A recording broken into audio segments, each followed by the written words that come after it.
Hello everybody, it's your host King GFW, and today we have a double Godzilla review today. And today we have the Mecha Godzilla 2002 and the SH Monstars Kiryu 2002 Shinagawa Final Battle version. I got both of these magnificent figures for Christmas, and I'm happy to report these two figures have been great for the day. And today we're going to be taking a more in-depth look at them both. We'll be starting off with arguably the least exciting out of the two, and that would be Kiryu Goji. But he's still a cool figure. But let's just get into the painting and sculpting on this figure is amazing. I really like how NECA did a lot of dry brushing here, making the figure feel like it got roughed up in the backyard. You know, it looks and feels really dirty. Not to mention, it is kind of spiky, not gonna lie, around like these edges. And actually the spikes are actually pretty squishy, so don't worry about cutting yourself. And even like, the tail, very long, very massive tail. Probably one of the longest tails I've seen in a while. But yeah, and that's all I have to say about its painting and sculpt. Actually, the sculpt for the most part is okay, but if I have to add any critiques, I don't remember Godzilla's feet looking this big. I actually think the SH Monstars is more accurate. Correct me if I'm wrong. And also I think the face is a little off. I think his face is too big. That, or it's just me. His fangs are also too big, and his pupils are too big. But I'm not complaining. The figure still looks great, and I'm really glad that I got it because I definitely will use it in the future. And overall, it's a great figure. So now on to articulation. There will be a ball joint at the head, hinge joint at the jaw. There is a massive ball joint right here, which allows for side to side, which is basically the neck. Moving on to the arm, there is a hinge joint, or I think there's a ball joint here at the base of the arm, a hinge joint at the elbow, hinge joint here at the hand, and a hinge joint at the knuckle. Some pretty good movement here. Moving on to the chest, there is another ball joint here, which allows, for some 3D rotation. By the way, for the arm, it's kind of hard to get the 3D rotation to this massive piece of plastic, but it's still possible. Anyway, moving on to the leg, there is a ball joint here, but due to how massive the leg is, it's not really allowing you for any range. Hinge joint here, but it's so tight I cannot move it, so I wouldn't even bother. But if you can get to move it, hopefully it won't break. And a ball joint here at the foot, which allows for a good pivot, like up and down. And then for the tail, ball joint at the base, ball joint here, ball joint here, ball joint here, ball joint here, ball joint.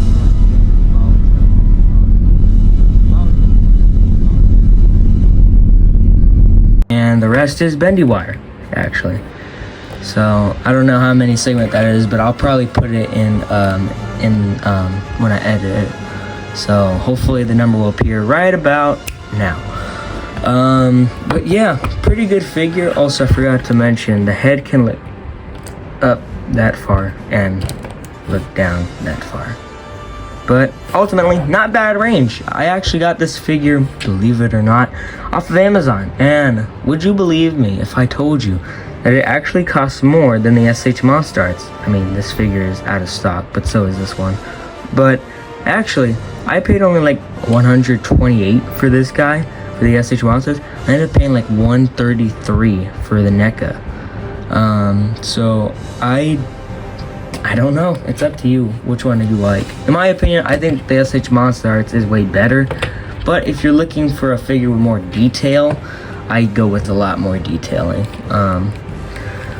But overall, I'm gonna give this figure a solid 7.5 out of 10. That's right, I changed the grading system, so it's just gonna be a scale of 1 to 10. And I think this guy's pretty cool. I think the only thing holding it back is its inaccurate, sculpt somewhat. But thanks to, its ability to move its knuckles, and I think its overall makeup for posability and its tail, I think the NECA actually deserves a pretty good ranking. I would not put it over the SH, but hey, if you're the type of person who's looking for detail, I would go with the NECA. But anyways, let's get on to the next review. The SH Monster Arts Kiryu Shinagawa Final Battle version is a version of Mecha Godzilla that is widely my favorite. I actually like this version of Mecha Godzilla.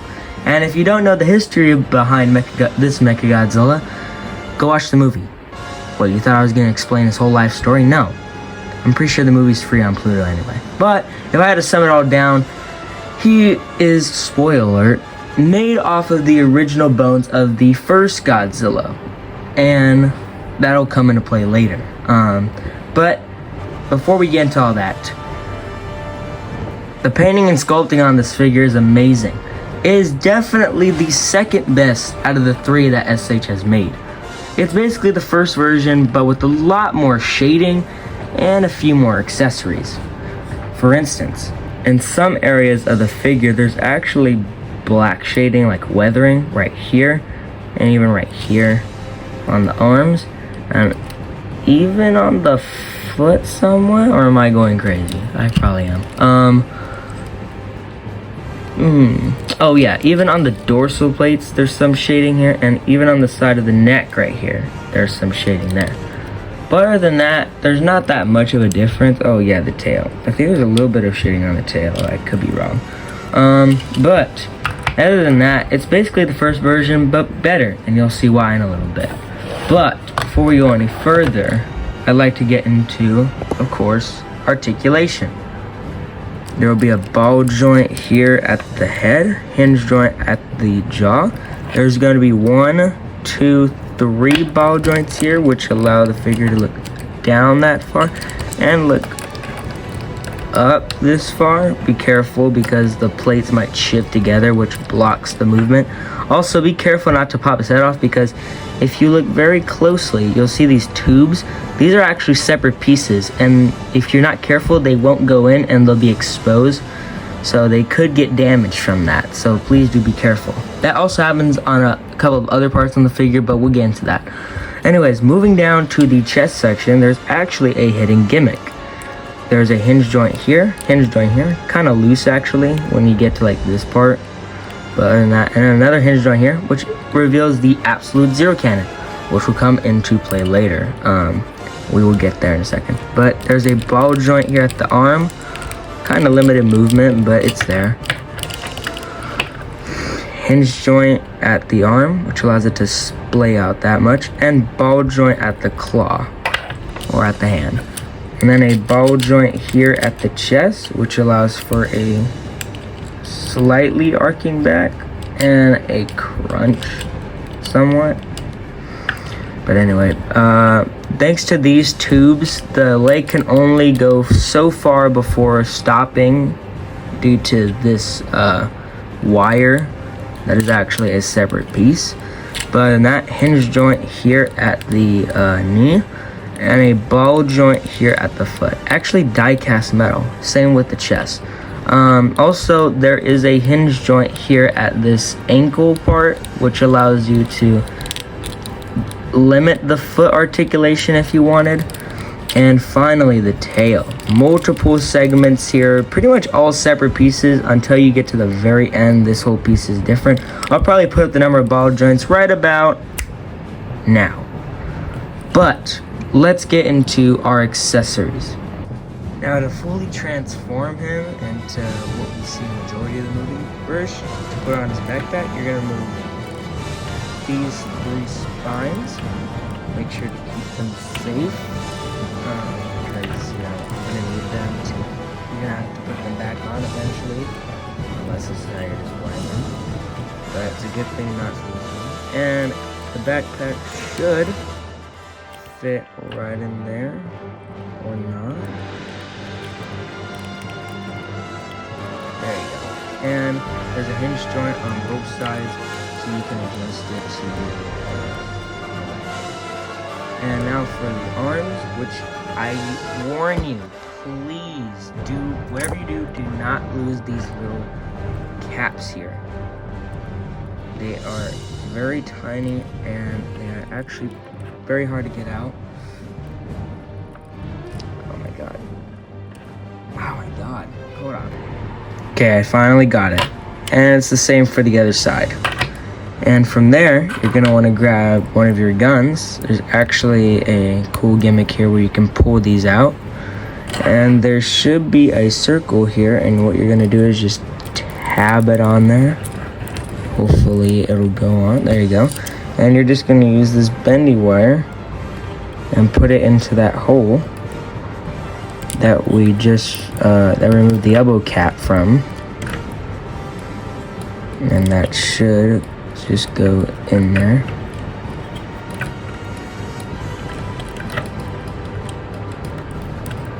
So boom, there you go. You got one of two elbow Type 0 railguns, and it's the same for the other side. And this is how Kiryu looks for majority of the movie. And there's really not that much added posability for all these accessories. They're just, you know, they can kind of swivel. I mean, you know, the hands can the guns can kind of swivel, but that's only because they're plugged in. And these two hinge joints, you know, at the cannons, but nothing too crazy.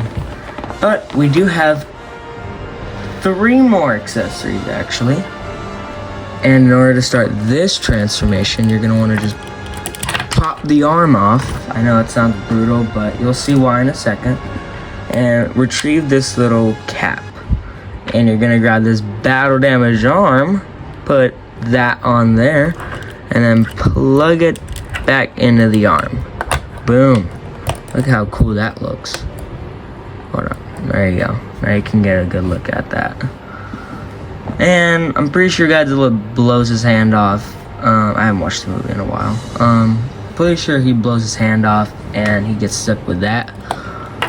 But we actually do have one more accessory. And I'm pretty sure this is after he uses his Absolute Zero cannon, which we'll get to in a second. Oh yeah, by the way, you're just going to pop off this chest. It's actually pretty easy. You just want to grab the 2 hinge joints and then boom, off. And then you're just going to plug in this battle damage variant, and then boom, there you go. And this is what he looks like after he gets, you know, demolished by Godzilla. And there's actually a single hinge joint here at the freaking what do you call it, at the dang it, at the chest section. So yeah, you can look at that. That's pretty dang cool. But because you get this Absolute Zero cannon effect part, some assembly required, what all you gotta do is just grab this part of the stand, plug it into any of these 3 parts, plug it into the base, and boom, there you have it. Now the box says that you're able to pop the front of the beam off, and then got it like this, and then you're supposed to be able to stand that up. Oh, here it is. On its own. So it makes it look like he's... God, that's squeaky beam. Or the stand is very squeaky. Ah! Make it look like he's charging up his attack. Nice. I don't know if I'm going to display him like this, but go for it if that's what you're looking for. Me personally, I think I'm just gonna keep him with, you know, the stand intact. And whenever I need it, I'll use it. But yeah, guys, that's pretty much all the accessories. And you know what I'm gonna do? I'm gonna take off all his gear real quick, so if you'll excuse me, Oh, and by the way, there is hinge joints for these boosters, so you can move them around and up and down. Same for both sides. And there's actually another hidden gimmick. If you dig your nails in this little crevice, there's actually boosters. In order to get them fully out, you have to push this down, and you get to move them backward and forward. And you just push it back in, and you can do that for both sides actually. So that's a pretty neat gimmick. Better than that. But anyways, size comparison time. The SH Monster Arts Kiryu Goji, the Bandai Vinyl Kiryu, the Haya Toys King Ghidorah, and the NECA SOS Goji. By the way, this is NECA SOS Goji compared to all the others. Anyways, get them if you're a completionist, because you don't even know how much both of these guys cost together. Or him in general. But, anyways guys, hope you enjoyed this little review I have. I actually will do a live stream, hopefully a little soon after this is all edited. Maybe tomorrow I'll do it if I'm tired enough. But anyways guys, Merry Christmas. By the time you're seeing this, it'll probably be tomorrow. I don't know if I'll get it up in time, but Merry Christmas, Happy Birthday Jesus. Hope y'all had a great Christmas. Hopefully you guys got some nice things. And I'll see you guys in the next one. King GFW out.